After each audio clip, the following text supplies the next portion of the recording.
अस्सलाम वालेकुम वरहमतुल्लाह my dear 9th class students.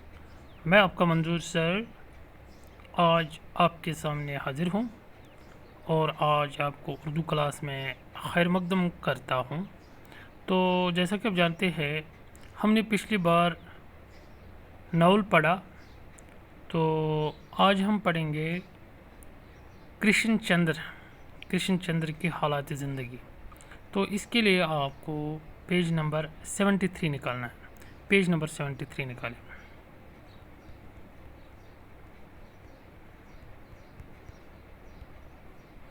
तो ये आ गया हमारा पेज नंबर 73।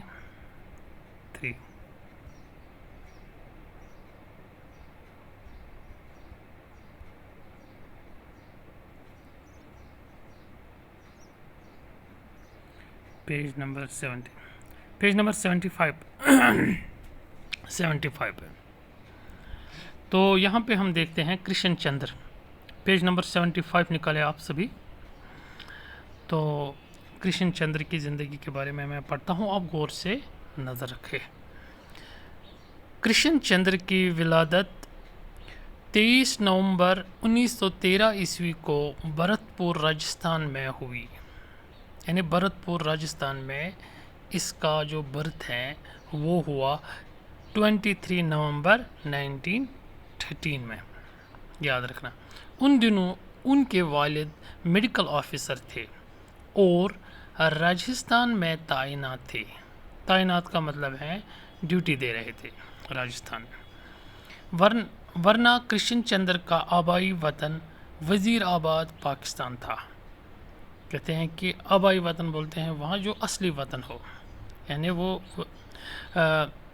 वो वज़ीराबाद पाकिस्तान का रहने वाला था। लेकिन क्योंकि उनके बाप की ड्यूटी राजस्थान में थे, इसलिए उनके वालिद राजस्थान में ही थे जब उनका मतलब बर्थ हुआ और वहीं पे हुआ, जो कृष्ण चंद्र की जवानी तक हिंदुस्तान का हिस्सा था।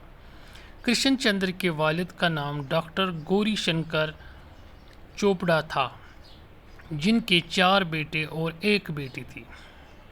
तो वालिद का नाम था डॉक्टर गौरी शंकर। कृष्ण चंद्र सबसे बड़े थे।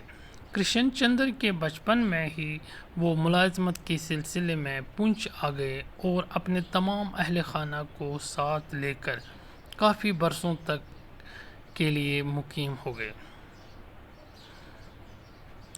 तो अभी कृष्ण चंद्र बचपन ही में थे तो उनके वालिद आ गए यहाँ पुंछ में, जम्मू कश्मीर का एक डिस्ट्रिक्ट है, तो वहाँ पे कई बरसों तक रहे।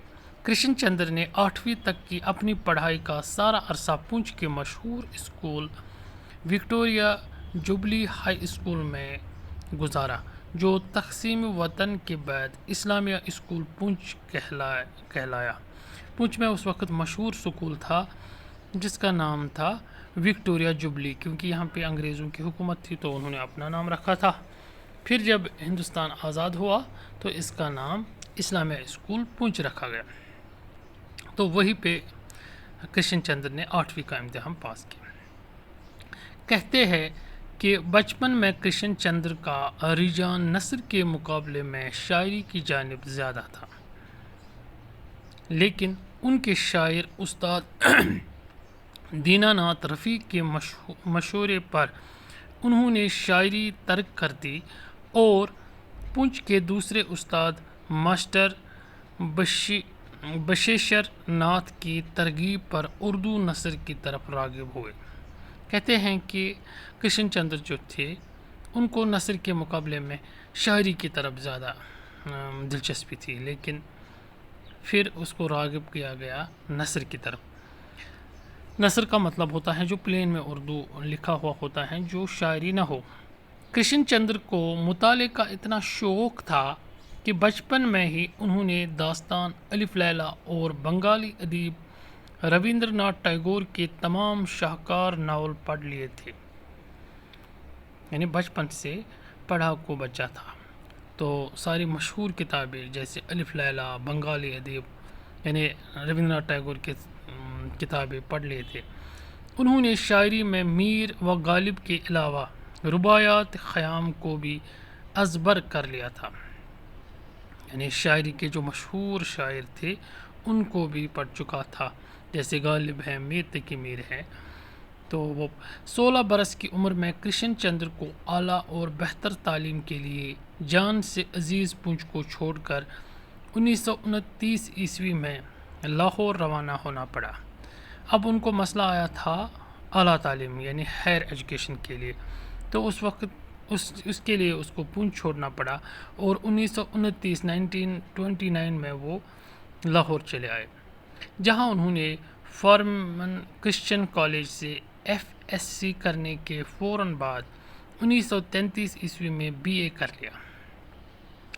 تو وہاں پہ انہوں نے فارمن کرسچن کالج جوائن کیا، وہاں پہ FSc یعنی جس کو آج ہم 12th کہتے تھے وہ پاس کیا، ہائر سیکنڈری پاس کیا، اور اس کے بعد 1933 میں BA کر لیا یعنی بیچلر آف آرٹس۔